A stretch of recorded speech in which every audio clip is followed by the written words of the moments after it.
For the material, I'm using some nice figured maple that was given to me as firewood.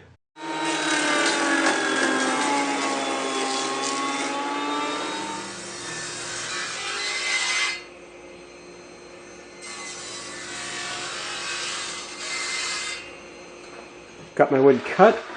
Now I need to decide how big to make this thing. Maybe this size.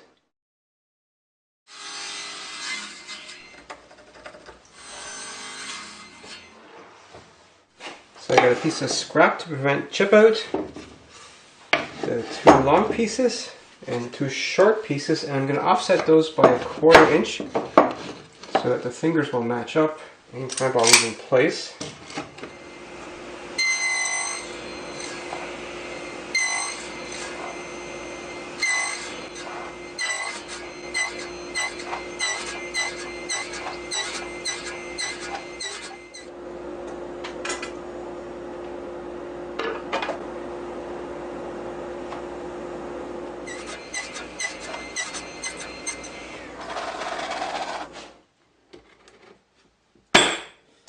I just cut these pieces to their final width. Now I just still need to cut a ledge for the bottom. So what I'm going to try to do is to cut a rabbet, but to cut it really shallow here. And the bottom is mostly going to get glued on this surface right here. So I have to fit that very precisely.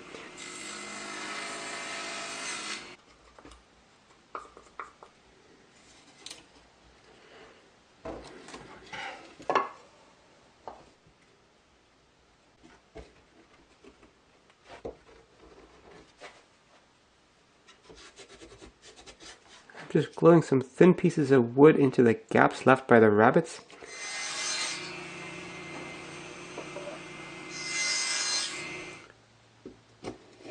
Now I have to get the size of that bottom just right.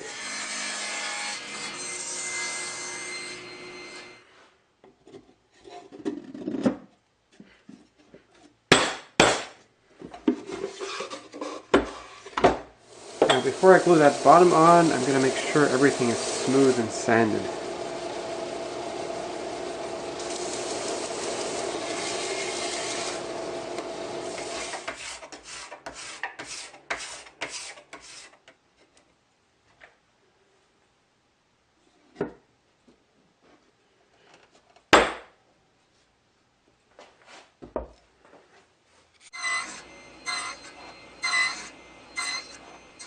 I just cut the joints for the carrying handle for my tray, once again with the box joint jig, but this time using smaller gears to get finer fingers.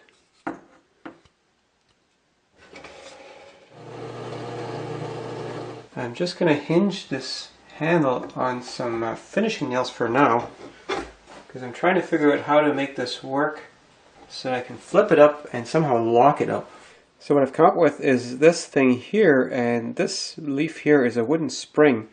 So as the handle goes like this and flips this way, that gets pushed down and latches, and then to lower the handle, I just have to push that down with my fingers, and then I can flip the handle back down.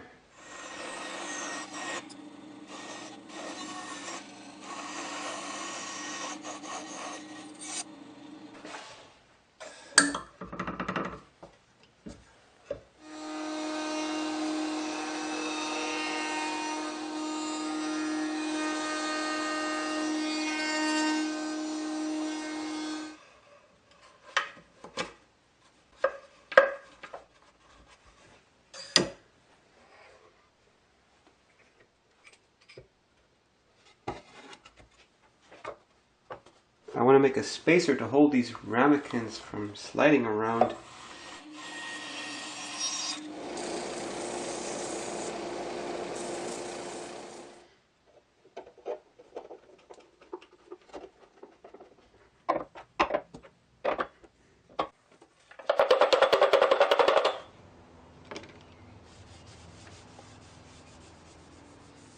This tray's all varnished, and now I just need to hinge that handle on here somehow.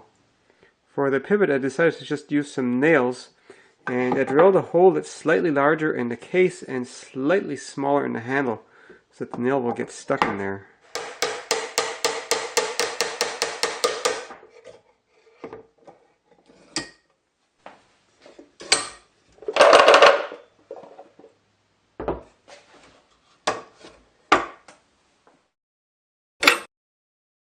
So I actually built this tray back in 2014, but at the time I accidentally uploaded a low-res test render and noticed it too late. And you can't just re-upload the same video straight away because people won't re-watch it, and then the algorithm thinks it's because the video sucks and it won't promote the video.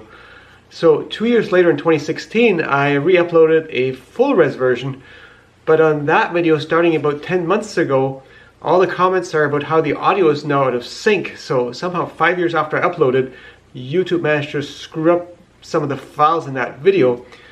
But I actually enjoy going over some of my old videos to see how tightly I can re-edit them. So this one I took from 8 minutes down to 5, so same amount of interesting squeezed into a tighter time frame, so more focused interesting. Of course, that's not counting this ramble that I just added onto this video.